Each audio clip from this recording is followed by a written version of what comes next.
Bonjour tout le monde et bienvenue dans le Made in Québec podcast. Mon nom est Antoine Meunier et aujourd'hui, je vous avais promis un épisode spécial sur la page Facebook du podcast parce que ceux qui nous écoutent sur Spotify ou YouTube présentement, Google Podcast également depuis tout récemment, vous pouvez l'écouter le podcast sur Google Podcast bien sûr et puis sur Balado Québec, mon hébergeur que je remercie toujours.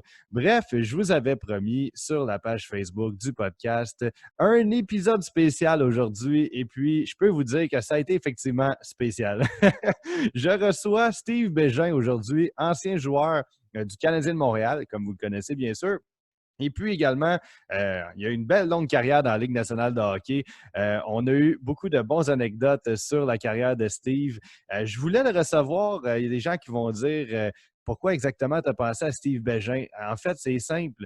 Le but du podcast, c'est de vous inspirer, d'inspirer les gens en pleine pandémie avec des parcours très inspirants du Québec, des gens qui ont des parcours un peu atypiques, des parcours différents des autres. Steve, ça n'a pas été une superstar dans la Ligue nationale de hockey. Ça n'a pas été un gars qui a fait 50 buts année après année, mais c'est un gars que quasiment tout le monde connaît. Plus que d'autres qui ont eu des meilleures carrières avec le Canadien de Montréal. Et la réponse est simple. C'est un gars qui s'est donné corps et âme pour le club. Peu importe le club pour qui il a joué, mais particulièrement le Canadien de Montréal. C'est un gars qui s'est donné toujours à fond. Vraiment, les partisans aiment ce type de joueur à Montréal. Quelqu'un de travaillant. Chaque jour, ben, ses bottes de travail, rentre au boulot. Dans son cas, c'était des patins. Écoute, il mangeait des bandes sans faire de jeu de mots avec un match de série de 2004. Il avait mangé la bande pour vrai. Si vous voulez aller voir ça sur YouTube, ça fait peur. Il n'y avait plus de dents. Il est rentré en pleine face dans la bande. Ça saignait partout. C'était pas beau. On en a parlé un peu dans le podcast de cette blessure-là et de beaucoup d'autres blessures que Steve a eues aussi dans sa carrière. Tout ça pour vous dire que c'est quelqu'un que moi m'inspire énormément et je voulais vous faire découvrir son parcours. Écoutez, Steve Bégin, non seulement au-delà de sa carrière dans la Ligue nationale de hockey, est la preuve qu'un joueur, un athlète de la Ligue nationale de hockey peut réussir après sa carrière également. Steve avait bien préparé ses choses. Il a investi dans une entreprise de construction en génie civil de un de ses meilleurs chums. Et puis, aujourd'hui, il est copropriétaire de cette entreprise-là. Et puis également, c'est une entreprise, en fait, qui fait des ponts simplement, des ponts en génie civil au Québec.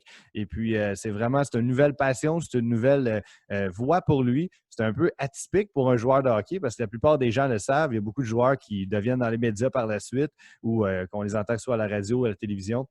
Dans son cas, on l'a vu quelques fois faire de la collaboration avec RDS et TVA Sport aussi au début de sa retraite. Et puis, donc, ça a été un très, très beau fait d'accomplissement de sa part d'avoir pu se renouveler dans une après-carrière très intéressante.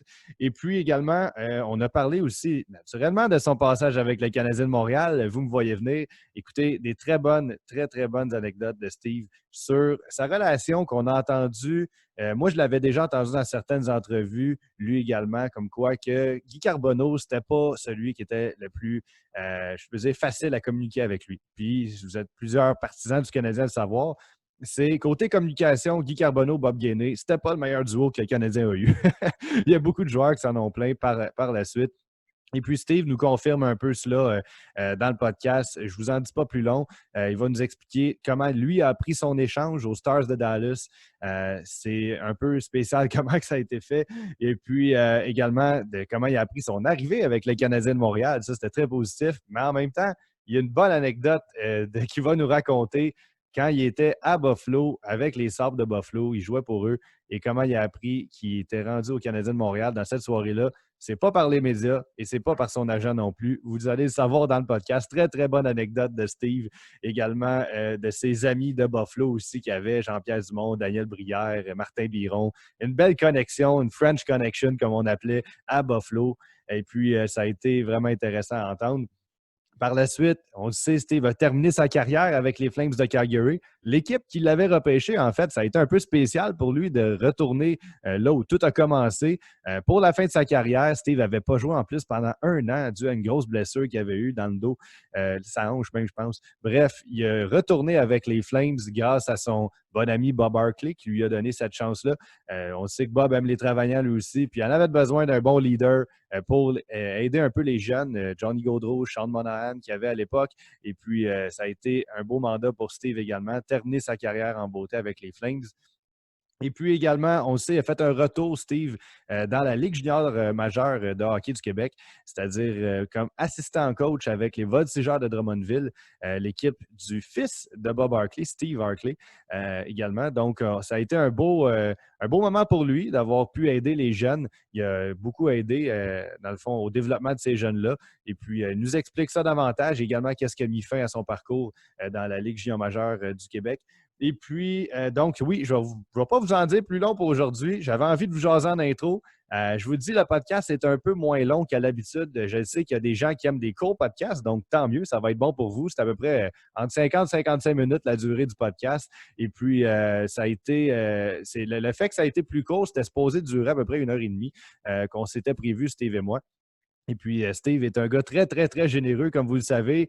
Il avait promis qu'il aidait un de ses chums à déménager, en fait, à Trois-Rivières durant l'Action de grâce, qui était supposée d'être la journée qu'on a tournée. Donc, ça a été reporté au lendemain. Et Steve, ben là, il ne peut pas dire ouais à tout le monde. Fait qu'il m'a donné quand même du temps juste avant son souper. Il était pressé quand même. Il fallait qu'il aille porter une de ses filles à quelque part. Donc, vraiment très apprécié qu'il ait pris le temps vraiment de me parler. Quasiment 1 heure en plus, pendant qu'il n'y avait pas le souper de fête. Son autre fille a fait le repas à sa place, tout ça pour parler au Made in Québec podcast. Bref, je me sens privilégié vraiment d'avoir eu cette chance et de pouvoir vous faire partager ces belles anecdotes-là aujourd'hui. Et vraiment un parcours super inspirant. Je vous dis, fan de sport ou pas, c'est sûr qu'on parle de hockey, mais pour moi, ce qui m'a vraiment inspiré, c'est vraiment, on sent la passion vraiment dans ce gars-là quand il parle. Steve est un passionné, est un déterminé, un persévérant, courageux. On sent tout ça à travers le podcast. C'est une carrière remplie de détermination.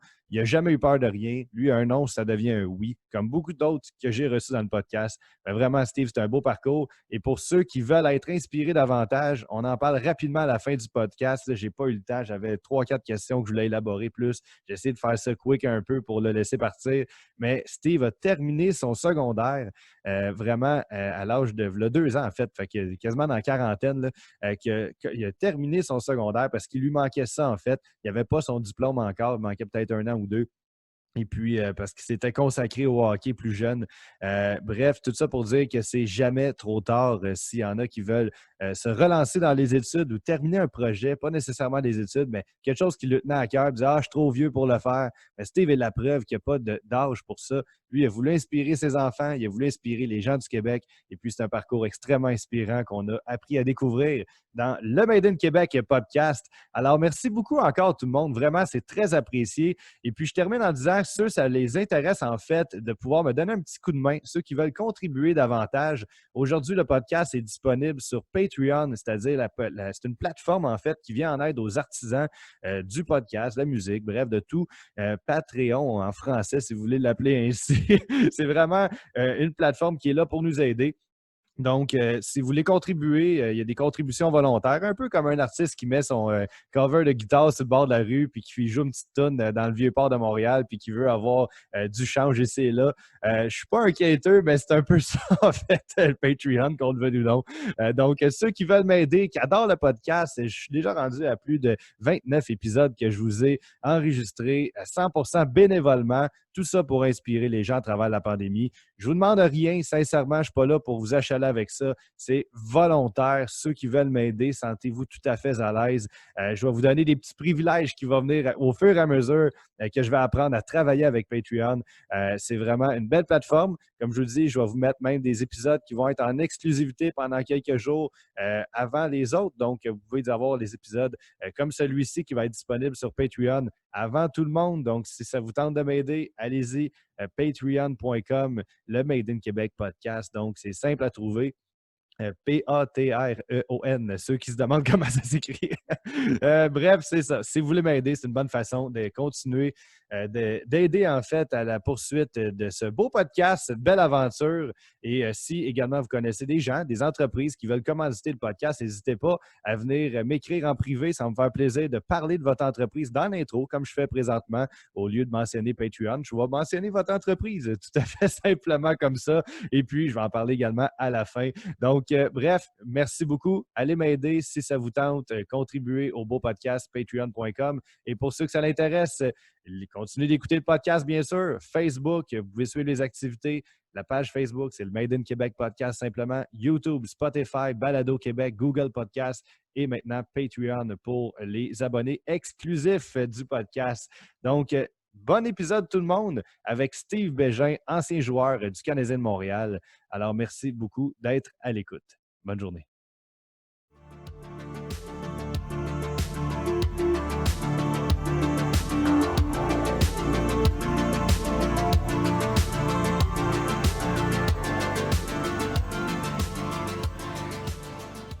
Bonjour tout le monde et bienvenue dans le Made in Québec podcast et bienvenue en fait dans cette deuxième saison, présentement le 5e épisode.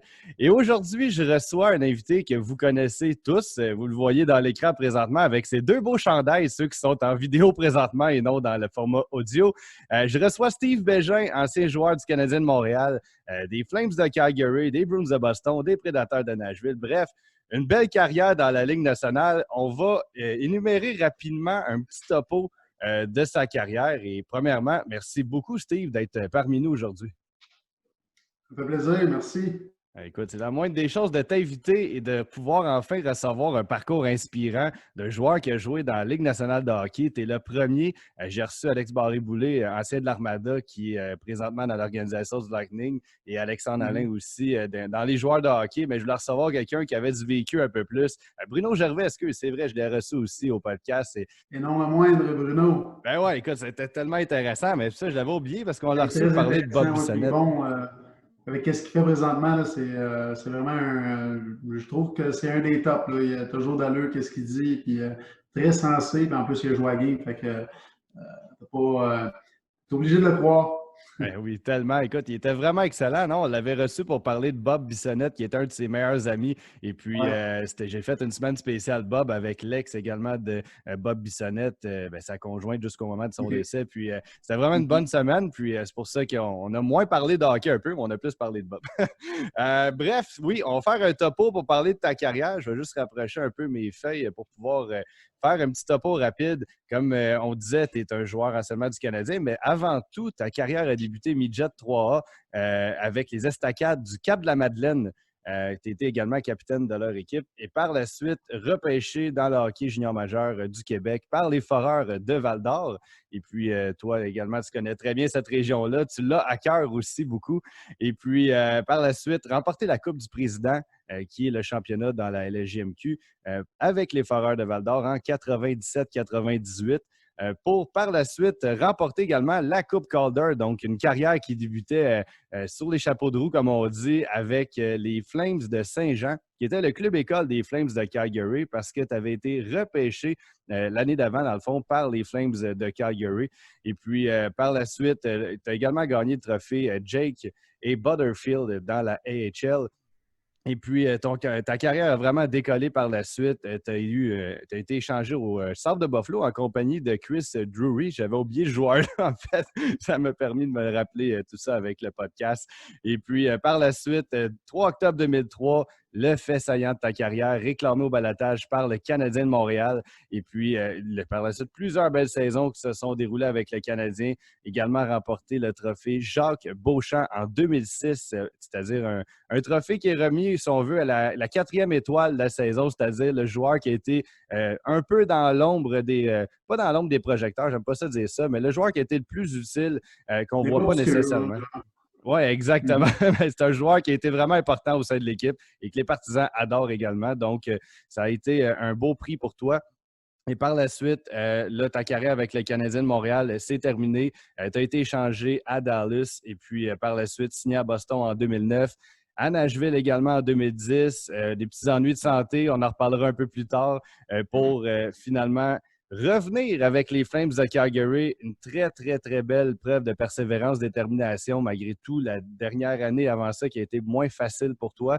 Et puis, Bob Hartley t'a donné une belle chance également de te faire valoir à nouveau. Et puis, 2014, la retraite du hockey professionnel. Et c'est pas nécessairement terminé de ton côté parce que on t'a vu dans les médias également. Et puis, pour le hockey junior, parce que tu as été assistant coach avec les Voltigeurs de Drummondville. Donc, bref, j'essaie de faire ça le plus rapidement possible parce qu'on veut profiter du maximum de temps avec toi aujourd'hui. On a un 45 minutes que j'apprécie beaucoup que tu me donnes. Et puis, alors, oui, Steve, on va commencer par le début, du début de ta carrière d'apprendre vraiment la vie d'un joueur de hockey. Comment ça s'est déroulé de ton côté? Moi, j'avais hâte de partir. Ça faisait longtemps. Là.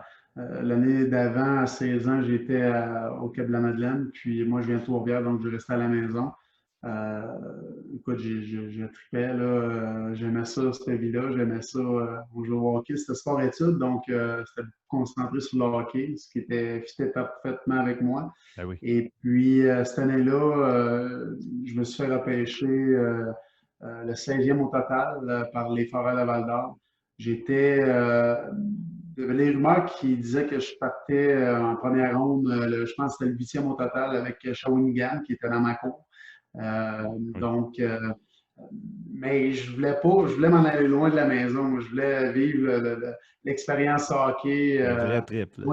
Ah ouais, le vrai trip loin de chez nous. Puis, j'avais, au repêchage, les Cataractes de Shawinigan ont fait un échange, ont tombé de 8e à 3e, si je ne me trompe pas, au 4e ou quelque chose du genre. Là. Puis ils ont repêché un jeune de 16 ans. Moi, je venais d'avoir 17 ans. Puis un Tremblay qui avait 16 ans. Donc, j'étais comme soulagé, mais tu sais, tu veux sortir première ronde, mais moi, je voulais m'en aller loin de chez moi. Ouais, ça donnait bien. Je savais que Val d'Or m'aimait beaucoup parce que il venait de signer Richard Martel comme entraîneur-chef, Okay. qui était à Saint-Hyacinthe l'année d'avant. Puis moi, je l'avais rencontré cet hiver-là avec équipe Québec pour les Jeux du Canada. Donc, ça, tu veux que je parle de cette histoire-là? Oui, écoute, moi, je vois dans toutes les anecdotes que tu peux me donner. Ce qui est arrivé, c'est que Midget 3A, durant l'été, je n'étais pas connu. Moi, j'étais Bantam 2A l'année d'avant. Puis, donc, c'était là, il y a eu un camp d'entraînement pour Équipe Québec pour aller au championnat canadien, aux Jeux du Canada. Puis, pas connu, j'étais vraiment tout petit, pas gros. Donc, puis cette année-là, dans le Bantam 2A, j'avais été suspendu plusieurs parties. J'avais un petit tempérament agressif. Donc, je commence mon budget 3, puis au fait, juste avant de partir au Jeux du Canada, mon entraîneur, qui était Alain Groslo, était l'assistant coach à Richard Martel. Puis Richard Martel, il était dans le junior, lui.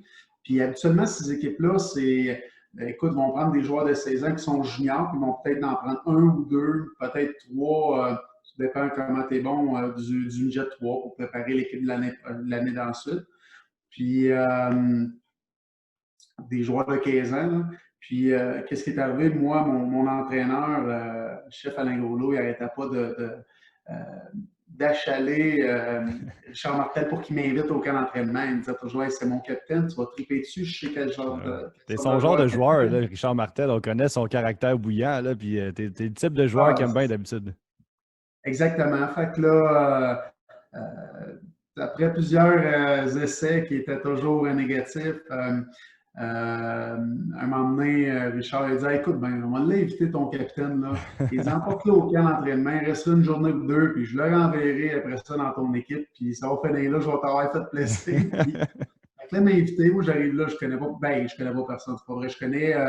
J'avais mon meilleur chum qui était là, David Thibault. Lui, il était déjà junior majeur, il avait été repêché l'année d'avant. Après ça, il y avait un autre défenseur, Godette. Marc-André Godette. Puis lui a joué à Victoriaville, son junior. Il était déjà à 16 ans junior, lui. Puis, pour là-dessus, je ne connaissais pas personne. Donc, je me pointe là. Puis, moi, juste avant de partir, j'avais dit aux médias de la maison, je disais, écoute, moi, je m'en vais là pour faire l'équipe. Si je ne fais pas l'équipe, je ne reviens pas ici. Là. Puis, tu sais, j'avais dit ça en blague, mais dans ma tête, moi, ça voulait dire que je m'en vais là pour faire l'équipe. T'étais déterminé. Personne qui va prendre ma place. Puis, écoute, j'ai causé de surprise. J'ai fait l'équipe. Richard Martel est vraiment trippé sur moi. Puis, en partant là-bas, en partant pour le tournoi, je suis parti encore là. Je suis à surprise, les médias me parlaient de tout ça. J'ai dit, moi, je commence à 4e ligne, puis je vais finir sa première ligne, je vous le promets. C'est ce qui est arrivé. La confiance, Ah ouais, ben, tu sais, je sais pas, il y en a qui disaient, tu sais, quand je parle de ça, on disait, t'étais arrogant. C'est pas que Ouais. j'étais arrogant parce que moi, je me créais une peur, je me créais un challenge en disant ça. Fait que là, ça me donnait plus le choix de vivre avec mes paroles puis de faire ce que je disais. C'est Donc, un moi, peu de c'était la pas. visualisation aussi. Là. Tu l'imaginais, puis en même temps, ça te forçait à le faire. Là. Moi, j'étais un gars très positif, Ouais. positif dans la vie, donc j'ai toujours été le même jeune, puis donc c'est comme ça que je me donnais un challenge, mettons, pour réussir. Puis c'est ce qui est arrivé. Donc après ça, tout le monde savait que Richard Martel trippait sur moi. Donc eux autres, en première ronde, ils avaient choisi Roberto Luongo, le gardien. Quand même un pas pire Puis choix. Là. quand même pas si pire, hein? Puis en deuxième ronde, le deuxième de la deuxième ronde, c'est moi, je suis encore là, c'est Val-d'Or qui parle. Puis euh, Richard Martel m'a choisi, donc j'ai commencé ma carrière à Val-d'Or. J'étais vraiment, Ouais. mais vraiment content de m'en aller loin comme ça de la maison. C'était loin. Oui, c'est loin Val-d'Or, donc c'était 6h30 de Trois-Rivières. Puis j'ai tripé, là, aussitôt que je suis arrivé là-bas, j'ai adoré la place parce que moi, je voulais jouer au hockey. Là. Ça ne me dérangeait pas où j'allais. Moi, c'était pour le hockey. Je savais qu'en allant à Val d'Or, c'était pas Montréal, c'était pas Québec. Donc, j'allais me concentrer sur mon hockey. Puis, j'ai adoré. Les partisans ont tombé en amour avec moi en partant. Ah oui, ben Puis, oui.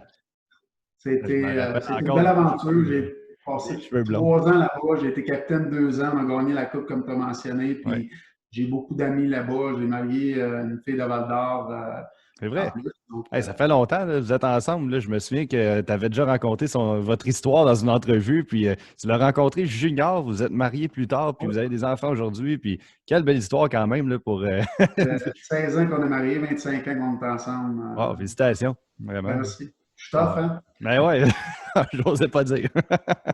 Non, mais tu sais, c'est le fun. C'est encourageant aussi de voir ça aujourd'hui avec tout ce qu'on entend, là, des Mhm. couples qui durent moins longtemps. Mais là, on a encore une preuve que c'est faisable aussi. Puis d'un joueur de hockey, Vraiment. finalement, là, il y a beaucoup de jeunes qui peuvent nous écouter puis de savoir que peut-être leurs blondes qui ont actuellement hockey junior, ben, ça peut continuer dans la Ligue nationale puis amener par la suite à avoir une belle vie avec aussi. Donc, toujours Tu sais, intéressant à entendre. j'ai été quand même très sérieux là, dans ma carrière. Moi, c'était Ouais. pas, tu sais, je n'étais pas le plus talentueux, donc je voulais toujours me donner une chance de bien performer. Donc, je Ben n'étais pas oui. le gars qui sortait, puis que, tu sais, je piquais mes spots, là, je peux pas me permettre de dire. Là.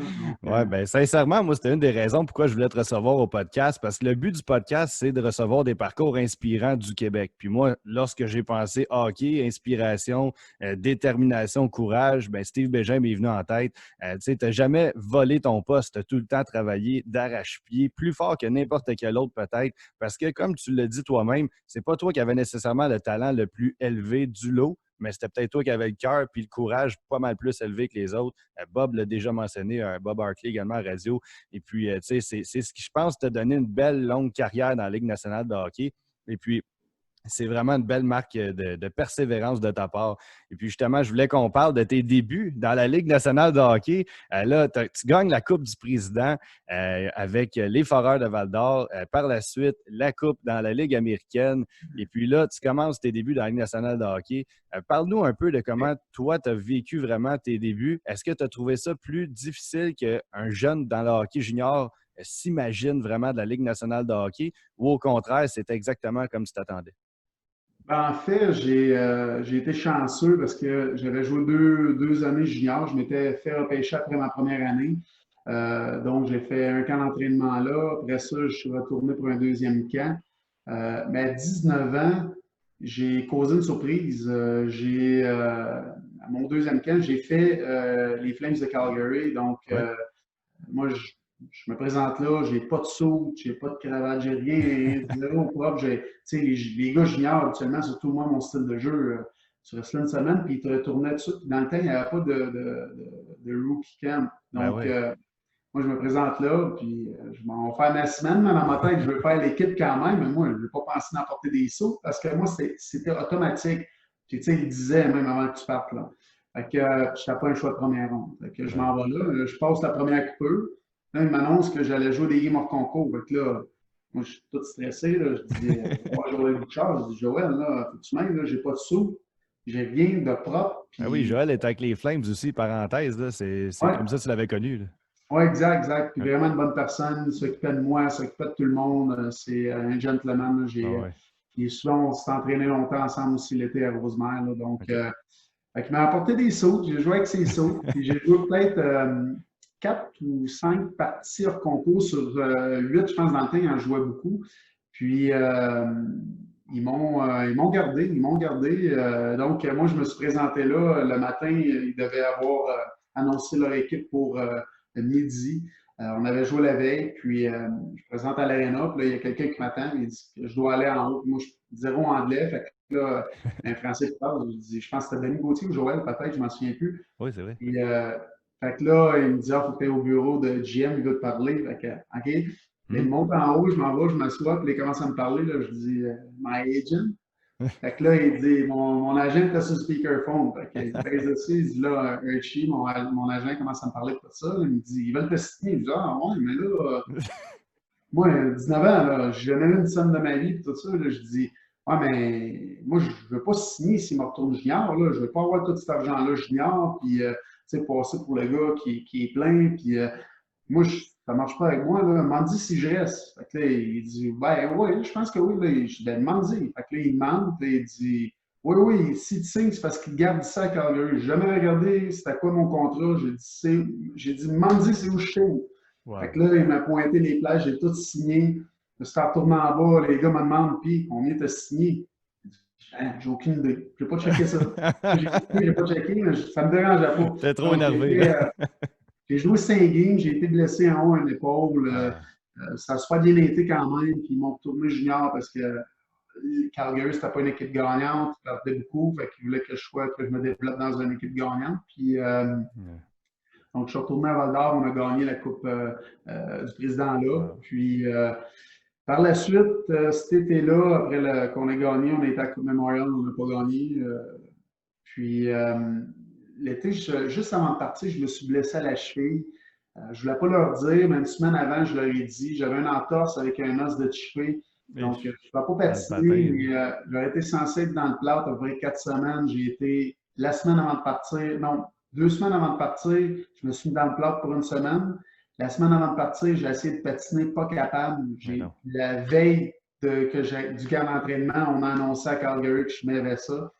Les autres étaient en beau calming après moi. Mais- Fait que, là, ils m'ont dit, ben, c'est ton camp, fait que fais ce que tu peux, c'est à toi de nous le dire. Donc, j'ai dit, ah, non, inquiète pas, j'embarque. J'ai embarqué, mais ça, 3 jours, ils m'ont Trop dur. débarqué. Ils n'étaient pas capables de patiner. Là. Ils m'ont Aïe, retenu aïe, en bas. Ils m'ont puni cette année-là. Ils ne m'ont pas rappelé. aïe. Ah, Juste pour me. Ouais. Fait que j'ai trouvé ouais. ça vraiment dur. C'était tough. Par la suite, les 2 saisons, dans mes 2 dernières saisons de mon premier contrat de 3 ans, j'ai fait la navette entre Calgary et Saint-Jean. Saint John au Nouveau-Brunswick, up and down. Euh, Puis la dernière saison, par contre, j'ai trouvé ça très dur parce que euh, je me présente au camp, moi dans ma tête, je fais l'équipe. Moi, Chris Clark, Benoît Graton, on est tous censés faire l'équipe. Puis on se présente là, puis les trois, on s'est fait éclairer, redescendre la première semaine en même temps que les autres juniors. On se demandait ce qui se passait là. Moi, c'était comme aucun sens. Là. Mais non. Fait que là, moi, je suis vraiment débiné. Là. Je m'en vais m'asseoir dans les estrades, puis penser, ouais, c'est quoi qui s'est passé, qu'est-ce que j'en reviens pas. Puis là, le coach des Jim Playfair, qui était le coach de Saint John, il vient me voir, c'était le nouveau coach, il vient me voir, puis il me dit, hey, inquiète-toi pas, ça va bien aller, on va s'arranger que tu reviennes. Puis il commence à me parler. Je descends en bas. Pendant une semaine, écoute, il m'invitait dans son bureau tous les jours, parler des gars, parler, puis là, je me demandais, c'est quoi qui se passe? J'ai jamais vécu ça de ma vie. Tu sais, je me sentais comme pas bien. Ça a duré une semaine. Puis après ça, ça a été comme silence radio, tellement qu'il me faisait presque pas jouer. Écoute, je pouvais jouer 5, 6, 10 minutes par game, tandis que les autres années, je pouvais jouer 15 minutes, 16 Ça minutes, marche pas, là. 20 minutes. Non, là, il y a quelque chose qui se passait pas. Je jouais même pas en désavantage. C'était ta Là, force en plus. non, là, je me demandais qu'est-ce qui se passait. Puis là, j'allais le voir. Puis, tu sais, je pense qu'il riait un petit peu de moi ou je sais pas trop. Puis, Ça cliquait pas, là. là, non, là, il y a quelque chose qui s'était passé, mais j'ai jamais su c'était quoi. Donc, là, on se rapproche des fêtes, puis là, on part sur un long voyage.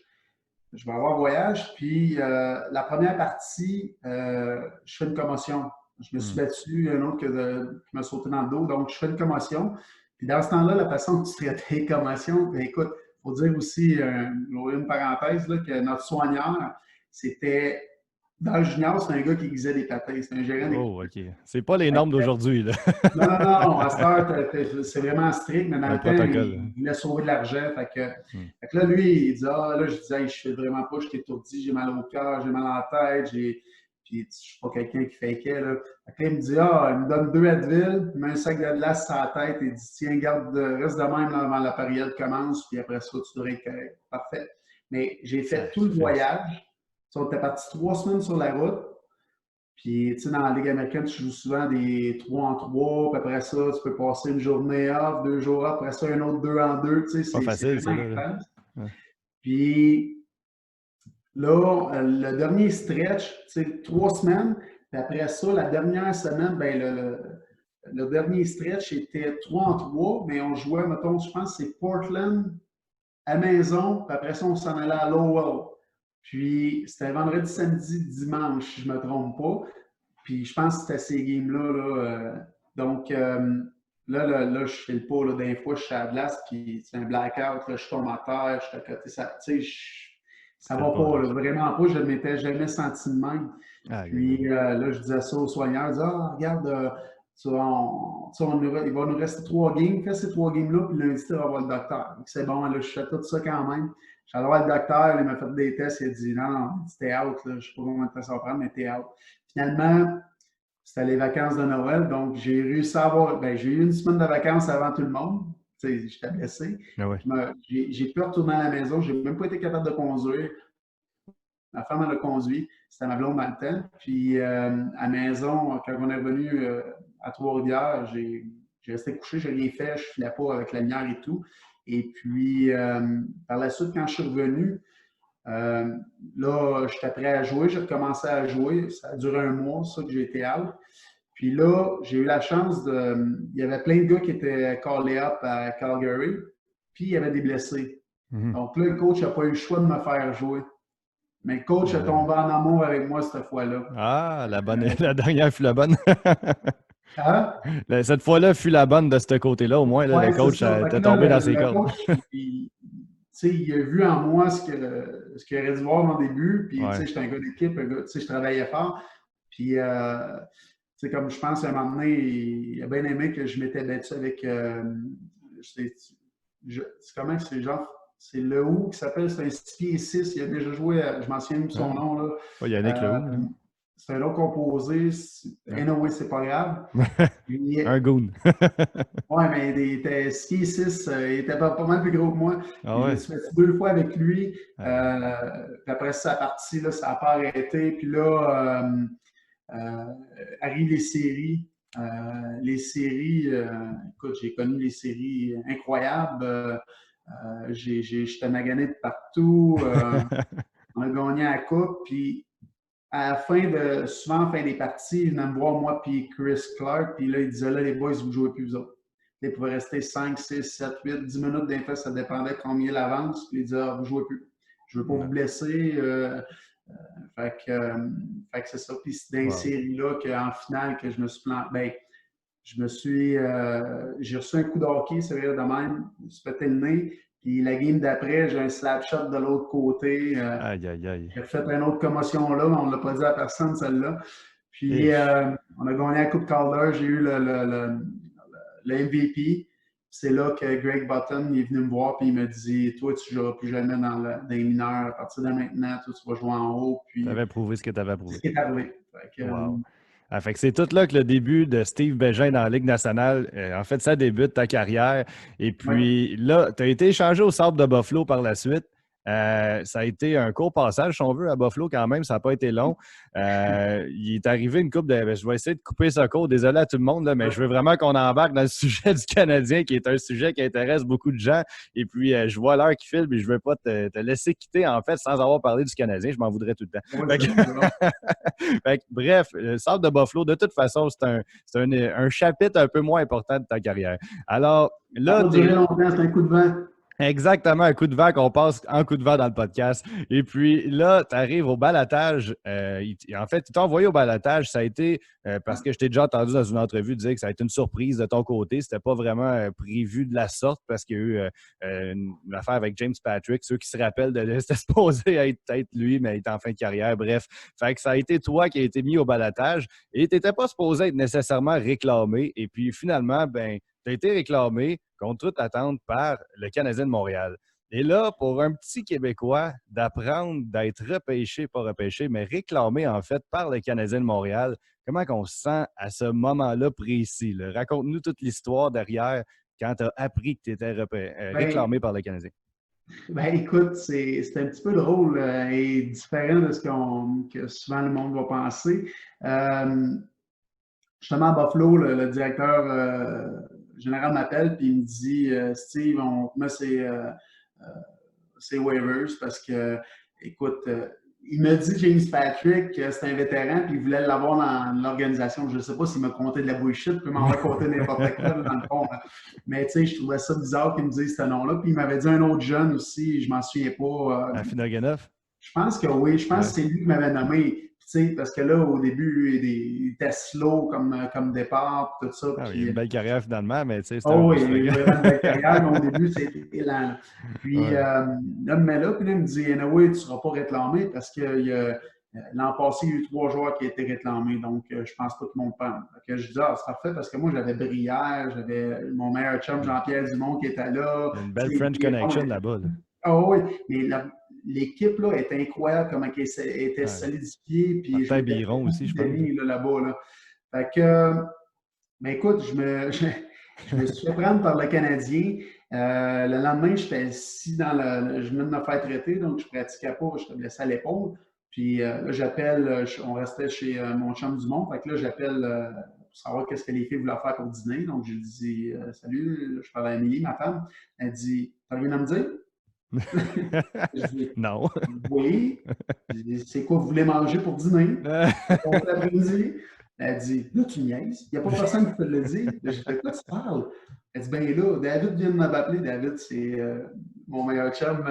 Moi, j'ai été toujours avec Jean-Pierre Dumont, David Thibault. J'ai grandi avec lui. On a toujours joué au hockey ensemble.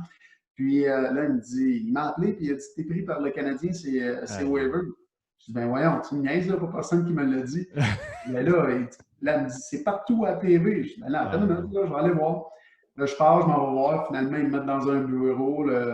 Larry Carrier m'appelle en haut. Puis, il me dit, ouais, c'était le Canadien t'a pris, Bob Gainé va t'appeler. Là, Bob Gainé m'appelle à peu près une demi-heure après. Il dit, salut Steve, c'est ici Bob Gainé. Très bonne imitation. Fait que là, j'ai OK, oui, salut, ça va. Il dit, ouais, on aimerait ça que tu t'en viennes, puis on est vraiment content de t'avoir choisi. Moi, c'était Claude Julien. Claude Julien, il m'avait vu junior dans la Ligue américaine. Il me détestait jouer contre moi, là, puis moi, ça allait toujours bien quand je jouais contre eux autres. Donc, j'étais quand même content, mais vraiment, vraiment nerveux de m'en aller à Montréal parce que, moi, je m'étais toujours dit, le Canadien ne donne pas la chance aux jeunes. Dans ce temps-là, c'était comme ça. C'était horrible. Tu avais du ménage à faire avant de te faire appeler là, par le Canadien. Puis, une autre chose aussi, le soir que je me suis fait prendre, on est chez Jean-Pierre, on écoute 110%. Oh boy!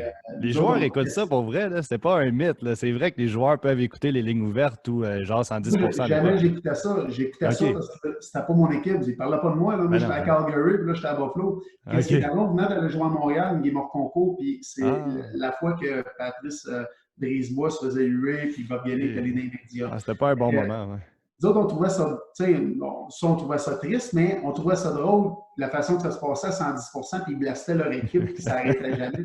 Mais là, ça te fait peur. Ils blastent à moi, là. C'est qui ça, Steve Bégin? C'est un gars qui va aller jouer dans les mineurs. On ne s'est pas amélioré avec ce gars-là. Ça doit être Jean Perron qui a dit ça, là.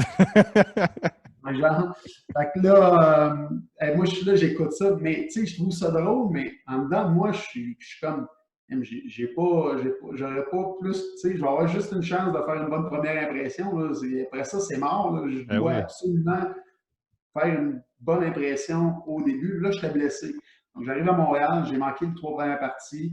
Et puis, l'histoire avec les Canadiens a commencé après ça. Ça a super bien Wow. été. Tellement. Mon entrée à Montréal, première game, c'était incroyable. Puis, à partir de là, les spectateurs m'ont adoré Favori. la façon que je jouais, puis l'énergie que j'apportais.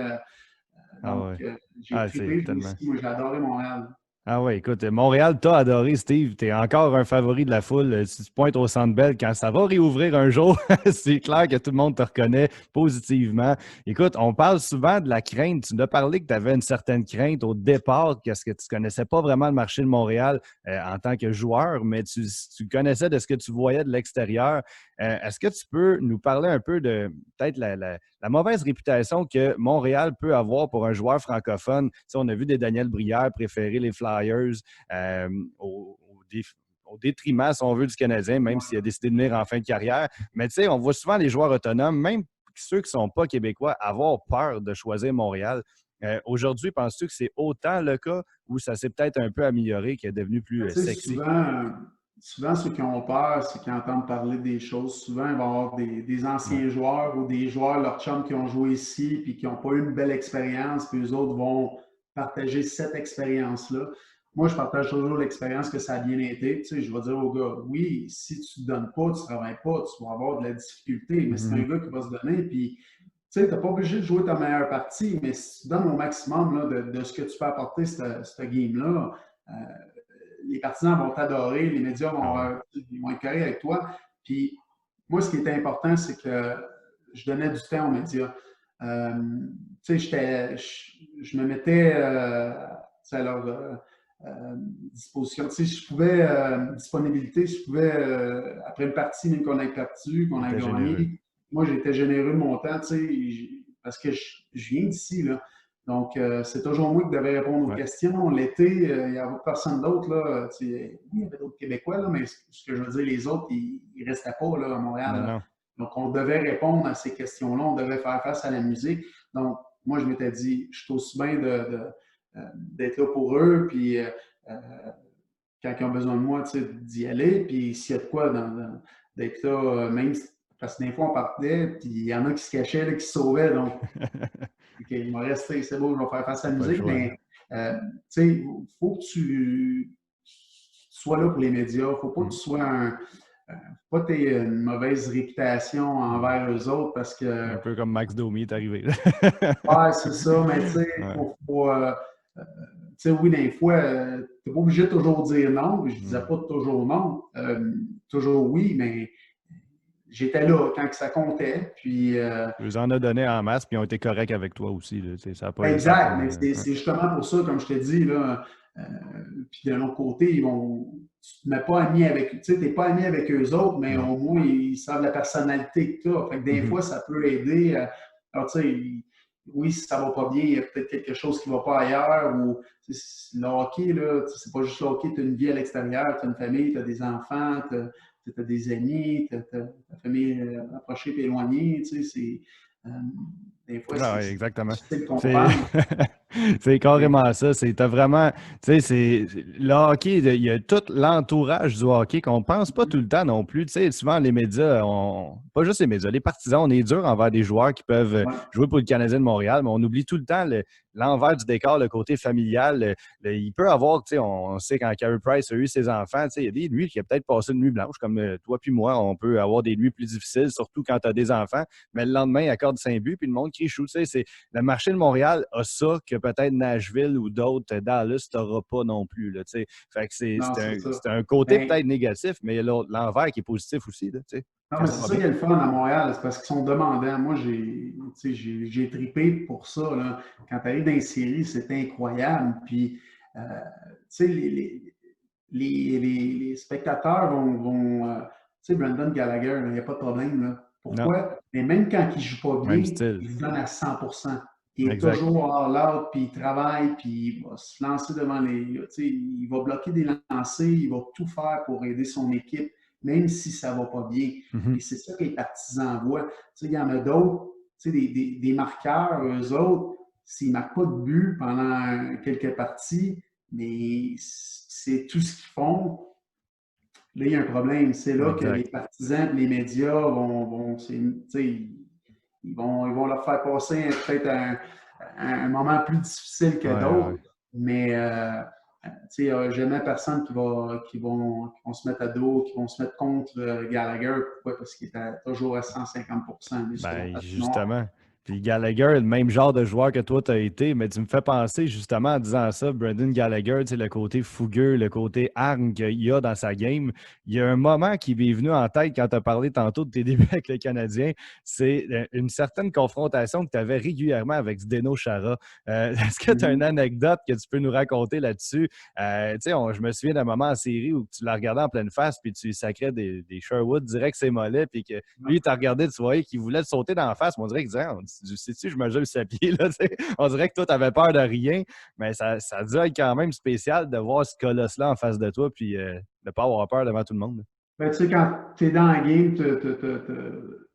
c'était mon rôle, c'était de faire sortir surtout lui, là, lorsqu'on jouait contre Boston, puis j'adorais faire ça. Là. Moi, c'était ma game. Puis quand je le voyais qui jouait pas, qu'il faisait des erreurs, puis qu'il commençait à s'occuper juste de moi, ben moi, pour moi, c'était mission accomplie. Il sortait de Mais sa game. ben, c'est ça. Puis Chara, j'ai toujours eu un plaisir fou à jouer contre lui. Mais sérieusement, lorsque je me suis ramassé à Boston, Ah oui, c'est c'est le vrai. premier gars qui est venu me voir. Ben C'est ouais. vraiment c'est un bon gars, c'est un capitaine hors pair. Là. Il est incroyable. Là. Mhm. Tu parles de leadership. C'est le modèle Ouais. parfait. Moi, j'ai trippé avec ce gars-là. J'ai vraiment. Tu vois encore, il joue encore. Il est rendu à quoi? 1400 games et plus. Là. Ah, il n'est pas C'est pas tuable. 1600. Je ne sais pas, mais il joue toujours. Il joue sa game, là. Ouais. C'est une bonne personne. En shape incroyable. Il se donne toujours au maximum, puis il veut gagner, puis il adore la game. Là. Il adore la game, puis il adore les partisans, puis il en fait beaucoup pour les partisans, les fans, les médias. Ça, c'est un bon modèle. Ça pour dire que j'ai adoré Jouer contre lui jouer aussi. contre lui, mais j'ai Jouer avec adoré lui. jouer avec lui également. Là. Oui, oui, ça, c'était. J'ai pas pensé au début de le marquer dans mes questions, mais ça m'est venu en tête de même. C'était spécial ces moments-là au Centre Bell, justement, de comment tu as vécu les séries. Je pense que c'était en 2004 quand le Canadien avait gagné en 7 matchs contre Boston, justement. C'était cette année-là. Ouais, je pense que c'était en 2004. C'était à tes Ouais. débuts, dans le fond, avec le Canadien. Ça a dû être spécial, l'atmosphère dans le building aussi. Incroyable. C'est spécial. Tu dois avoir la chair de poule juste à t'imaginer comment, quand tu étais sur la glace à ce moment-là. Là. Mais c'est ça qui est le fun d'insérer à Montréal. Tu n'as pas besoin de te préparer mentalement parce que tu sens l'énergie dans la ville. Tu sens, là, tu t'en vas à l'aréna, là, puis on jurait que c'est un beau énergie incroyable. Ouais. Puis quand tu embarques dans ben, même quand tu te prépares dans la chambre, tu entends le son là, qu'il y a dans Ah l'aréna, ouais. c'est incroyable. Tu embarques pour le warm-up, c'est fou, là. Ça te donne On a des frissons quand t'en l'énergie, parles. un boost, là. C'est incroyable, c'est tellement le fun. Je suis content d'avoir Wow. participé à ça. Puis à Montréal contre Boston, c'est là que ma première année, justement, que j'avais rentré dans la bande, dans la Ah, phase les première, dents. que je suis Ah, ouais, revenu. ouais. Ouais, c'est ça. Hey, Donc, je m'en tu sais, rappelle. c'était le fun. Puis c'était une série. On n'était pas censé gagner, puis on a sorti la meilleure équipe Ah ouais, la de huitième notre contre la côté. première. Boston qui a fini premier. Puis les partisans étaient fous, là. Tu te promenais dans la rue, là. Fou. C'était. On avait de la misère à sortir. Même nous, on sort toujours longtemps après. Là, on mange, on prend notre douche, on a un cool-down, puis des fois, on peut avoir des petits meetings. Après ça, tu quittes pour la maison. Puis les partisans, c'était encore plein dehors. Là. On n'avait même pas Oh, on wow. pouvait même pas se rendre à. Ça prenait du temps là, pour te rendre à l'autoroute. Puis moi, je me souviens, après une des parties, je devais aller chez le dentiste. Ça m'a pris tellement de temps de me rendre là. Là c'était incroyable. C'était fou. Là. Aïe, aïe, non, c'est vraiment une frénésie incroyable quand on vit des séries éliminatoires à Montréal. Espérons qu'on va le revivre bientôt aussi. Je On vois va le temps mettre qui file. fin. Oui, c'est ça, on se croise les doigts. Écoute, justement, je voulais parler de. On va essayer d'en parler rapidement parce que c'est un peu moins positif, mais ton départ du Canadien de Montréal, comment tu as appris, premièrement, que tu étais soit sur le marché, échangé, ou, tu sais, on a entendu toutes sortes de rumeurs, puis c'est pour ça que je veux peut-être que tu clarifies ça de ton côté, parce qu'on a entendu qu'il y avait un certain manque de communication avec Guy Carbonneau, puis que c'est peut-être ça qui a mené à la fin, peut-être un côté relationnel, c'était moins évident avec toi puis lui. Est-ce que c'est vrai ou c'est vraiment plus d'autres choses que par rapport là? Ben non, de la façon que ça s'est passé, c'est que ça faisait 2, 3 ans, je pense que Carbo, je pense que c'était sa troisième année, Ouais. puis ça faisait 2 ans il me disait toujours que j'étais dans une roue qui tourne, que j'allais passer. Tu sais, je venais d'avoir mes 2 meilleures saisons, puis Mhm. là, tu sais, je buildais là-dessus, puis là, décidé que j'étais l'extra, in and out du line-up. Fait que là, moi, j'ai toujours quelqu'un qui était confiant, tu sais, qui se motivait. J'avais pas besoin de me motiver, pas besoin de personne de me motiver. Puis là, à un moment donné, je trouvais ça tough. Puis là, je pouvais jouer une belle game. Après ça, je pouvais, la game d'ensuite, je jouais pas ou je jouais 5 minutes. Fait que là, plus ça allait, plus je trouvais ça tough. Puis là, je n'étais pas capable de reprendre le dessus. Ça a duré 2 ans et demi. Mon avant-dernière année, on était dans les séries, justement, on a gagné encore contre Boston. Après ça, on a perdu contre Philly, mais ma ligne, on a tellement bien joué, c'est nous autres qui donnaient de l'énergie à l'équipe. Ben oui. On était une des meilleures lignes, sinon la meilleure ligne qu'il n'y avait pas. Moi, Smolinski, puis Kostopoulos. Hey boy, oui. Euh, Ça rappelle des puis souvenirs. après ça, à Philly, il a décidé de me changer. Je me suis fait changer, je me suis fait mettre sur la quatrième ligne. Puis euh, ils ont mis la tendresse. J'ai rien contre ça. La tendresse, c'est correct, c'est un super de bon joueur. Mhm. Mais je comprenais pas pourquoi moi, tu sais, ça allait bien. Puis là, j'apportais de l'énergie et tout ça. Mais oui, c'était pas grave. L'année d'ensuite, c'était la même affaire. J'étais toujours à Estrade, Estrade, je jouais une game, 2 games d'Estrade, 3 games, 4 games. Après. Puis là, j'ai parlé avec le GM, là, il me demandait qu'est-ce que je voulais faire. J'ai dit, mais moi, je veux jouer à Montréal, je veux rester ici, mais si je ne suis pas pour jouer, je veux aller ailleurs. Tu sais, je veux essayer de retrouver ma confiance, essayer de retrouver le joueur que j'ai toujours été. Puis, ça fait 1 an et demi, 2 ans que c'est comme ça, puis je ne suis pas capable de revenir parce que je n'ai pas ma chance. Fait que les ouais, je ne sais pas s'il va vouloir te refaire jouer. Je ne sais pas, on va voir. Puis, tu veux aller dans les mineurs? Je ne veux pas aller dans les mineurs. Je veux jouer dans la Ligue nationale. Je veux jouer ici. C'est le meilleur scénario, c'est Ben ça. oui. Mais... Fait que là, anyway, fait que là, j'ai eu une discussion. J'ai eu la même discussion juste avant de partir pour Philadelphie. On jouait le lendemain, donc on partait après la pratique. Fait que j'embarque dans l'avion, puis on allait in and out. Donc, j'ai juste un petit sac, là, une chemise de rechange, des boxers, t-shirt, shaving kit, puis brosse à dents, C'est puis minimum. on s'en va à Philly, on atterrit, puis là, Jerv, il s'en vient me voir, puis il me dit, là, tu resteras dans l'avion, Cabo veut te parler. Fait que là, je dis, ah, peut-être me parler, pour voir qu'est-ce qu'on peut faire, puis c'est ça. Puis il dit, ouais, on vient de t'échanger, puis, alors, ouais, OK, je m'en vais où? Fait que là, c'est là qu'il me dit, je m'en vais à Dallas, puis, fait que là, j'étais comme sur le choc, là. Il dit, Ben oui. t'as 5 minutes de sortir, là, dire salut au gars, puis après ça, tu t'en ailles prendre ton avion. Je suis sorti, j'avais de la misère à parler, je disais salut au gars. Je me suis retourné, là, il y avait un Charlotte qui m'a pris, qui m'a emporté dans l'autre section de l'aéroport pour que je prenne mon avion. Puis après ça, c'est là que je pense que c'est Renaud, là, 2 jours après, il est arrivé à Dallas, il est venu me parler, là, il a fait une interview, je me suis mis à Ouais, pleurer. ouais. Le moton m'a pogné parce qu'il me parlait de toutes sortes d'affaires, puis comment que les partisans avaient répondu sur les réseaux, ben, sur le RDS.ca. J'avais trouvé ça super tough. Puis même cette année-là, j'ai eu de la misère à m'en. Tu sais, il me restait 20 games pour essayer de retrouver mon style de jeu et tout. Puis j'avais également mon problème de hanche qui commençait à être Ouais. pas mal intense là. Donc, c'était une accumulation de plusieurs choses qui a fait que j'ai eu de la misère à m'en remettre. Puis, Aïe, aïe, aïe. après Ouais. ça, cette année-là, j'ai terminé, puis j'ai tombé agent libre. Boston m'a signé 1 an. J'ai trippé jouer là-bas. C'était super de belle ville. Ben oui. J'adore. Puis, tu n'as pas eu d'explication. Est-ce qu'il y a un joueur ou est-ce que Bob Gainey t'a contacté juste pour peut-être que tu comprennes un peu mieux? Parce que tu n'avais pas vraiment, de ce que je comprends, eu d'avertissement non plus Il n'y avait pour te plus dire. il y avait plus rien à expliquer. Je n'étais plus là. Fait Non, que, mais avant, je veux dire, l'échange, là, il n'y avait pas eu personne ah non, qui t'a j'ai levé pas un eu flag. rien d'explication, rien. Ah ouais. Tu sais, j'aurais aimé ça au moins que quelqu'un travaille plus avec moi pour essayer Ben d'améliorer oui. les choses, ou essayer de leur donner ma confiance, tout ça. Mais tu sais, moi, j'ai toujours été quelqu'un qui le faisait seul. Mais là, un moment donné, après un an et demi, après ça tombe à 2 ans, j'étais comme. C'est J'ai eu pas de la logique. difficulté de ce côté-là, mais tu sais, c'est le hockey quand même. Puis Oh, ouais, c'est le là, business. il y a beaucoup de monde qui me demande si as-tu été le revoir par la suite pour demander. Je dis ben non, ça va changer quoi? C'est fini. Moi, je joue plus au hockey. Là. Ben non, Moi, ouais. je vais le voir, ça va pas changer. Puis j'ai jamais eu rien contre Ben non. Carbonneau. Puis moi, je l'adore. Tu sais, c'est une bonne personne. Puis on se voit, on s'est croisé à RDS, on s'est croisé à plusieurs choses des anciens Canadiens. J'ai Mhm. toujours parlé à Guy. Puis comme si rien n'était, moi, je veux même, tu sais, je veux pas le savoir.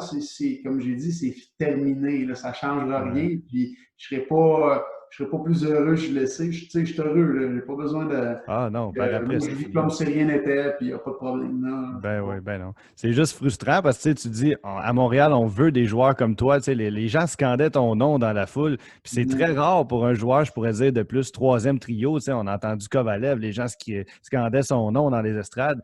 Price, quoi que ce Ouais. soit. Mais Steve Bégin, tu sais, je veux dire, Ouais, c'est bizarre.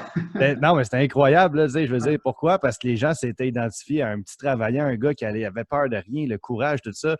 Puis je me dis, comment qu'un gars comme toi qui ne coûtait pas très cher à l'organisation, tu sais, il y a quelque chose d'inexplicable que je m'étais toujours demandé, puis probablement même toi qui n'avais pas plus compris à ce moment-là, de dire, coudonc, comment que le coach ne peut pas aimer ce qu'il voit de moi sur la glace quand je me donne corps et âme pour le club? C'est un peu décevant aussi, j'imagine, pour toi. Là.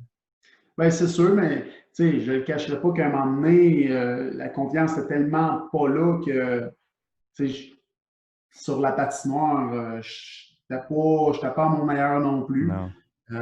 Puis là, quand j'arrivais à m'emmener à retrouver ma confiance pour une partie que je pensais que, OK, là, c'est bon, on part là-dessus, ben, je retombais en Ça retombait, indestrade ou ça ouais. retombait à zéro. Fait que là, ça tuait toute Non, non, c'est l'énergie ça. que j'avais réussi à trouver, la confiance, tout ça. Tomber à zéro, essayer de. Fait que, ça a toujours été up and down, C'est puis difficile. j'avais jamais rien sur quoi m'accrocher dans le fond. Puis on me le disait clairement là, que c'était une roue qui tournait puis que je faisais quoi que ce soit, même si je comptais des buts à tonnes. Sûrement que à un moment donné, j'avais eu 3 buts dans une partie, il n'aurait pas eu le choix de me faire jouer l'autre, puis après ça, 2 buts là, puis tu sais, continue de même. Mais ça n'a pas arrivé, malheureusement, mais Non. c'est ça. Ça fait partie de la game, comme on dit. Exact. Écoute, Steve, je vois l'heure qui a filé à une vitesse assez C'est impressionnante. incroyable, hein? Merci. Je vais essayer de conclure ça avec une dernière question rapide. Il me reste 4 questions, puis j'ai aucune idée laquelle choisir. Fait que je vais essayer d'y aller sur le pif. De Vas-y, on va quoi essayer t'aimerais de le mieux répondre à parler? une question ou quatre. Ben ouais, vite, vite. Écoute, je vais te laisser choisir parmi ceux-là. Parle-nous de ton retour à Calgary avec Bob Hartley, comment ça s'est déroulé. Et également, attends un peu. Regarde, vas-y une à la Ouais, fois, je vais y aller vite.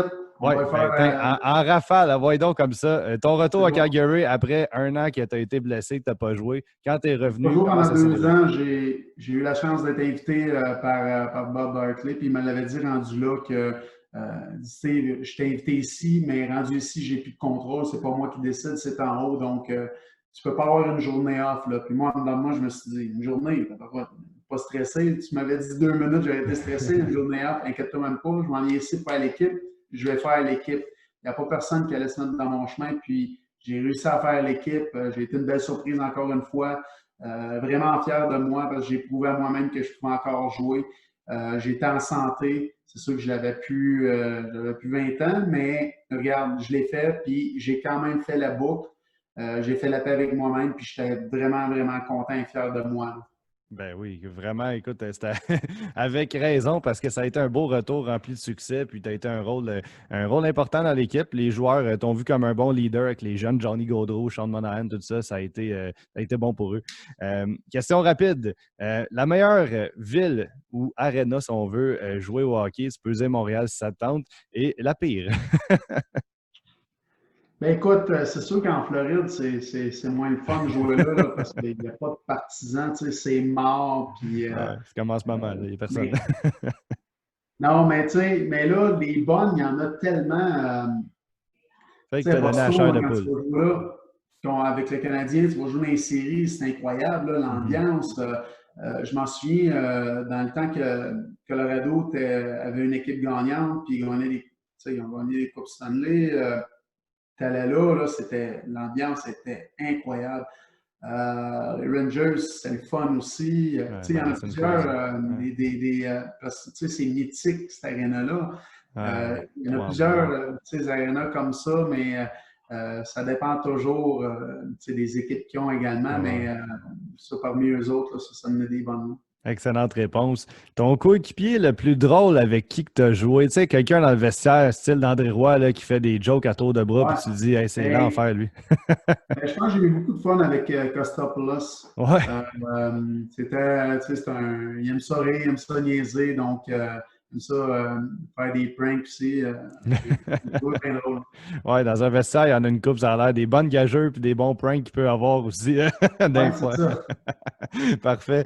Et en terminant, qu'est-ce qui te manque le plus de la game, Steve? Le Steve Bégin d'aujourd'hui, là, s'il peut effectuer un comeback demain matin, qu'est-ce qui te manque le plus de la game?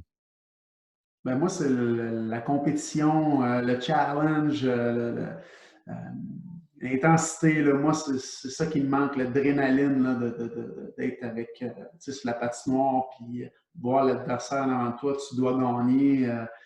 Puis la vie d'équipe, là, ça, c'est sûr et certain. Tu mets tout ça ensemble, là, c'est ça qui me manque beaucoup, beaucoup. Ben oui, écoute, avec raison. Puis, on t'a vu de faire un court retour derrière le banc Ouais. des Voltigeurs de Drummondville. Est-ce que c'est quelque chose pour toi, la vie d'entraîneur, qui t'intéresse toujours? Parce qu'on sait que tu avais laissé tes fonctions récemment. Est-ce que c'est quelque chose qui t'intéresserait, un retour derrière le banc? Ou pour toi, tu as dit non, j'y ai touché, puis j'ai pas envie de retourner là-dessus? Je ne peux pas dire le futur, c'est quoi qui va se passer. J'ai une compagnie présentement que je dois Ben m'occuper, oui, ben oui. qui me prend beaucoup de temps. Je suis souvent sur la route là, un peu partout. Là. Euh, j'ai adoré ça, j'ai adoré mon expérience. J'étais dans une belle organisation, on avait une bonne équipe. Steve Hartley Mhm. qui était entraîneur-chef. J'ai appris beaucoup avec Steve, puis c'est lié d'amitié en même temps. Euh, j'ai trippé. Moi, ce que j'aime beaucoup par-dessus tout ça, c'est le one-on-one avec les boys. Là. Tu pognais les boys, là, tu Ben leur oui. parlais, tu essayais Tu avais des bons jeunes, là, Maxime Comtois, Veleno, c'était une bonne année, là. Non, c'est ça. Fait que c'est pour ça que ça l'a aidé aussi à l'expérience. Mais je sais pas, je pourrais pas te dire, mais présentement, c'est pas dans mes plans.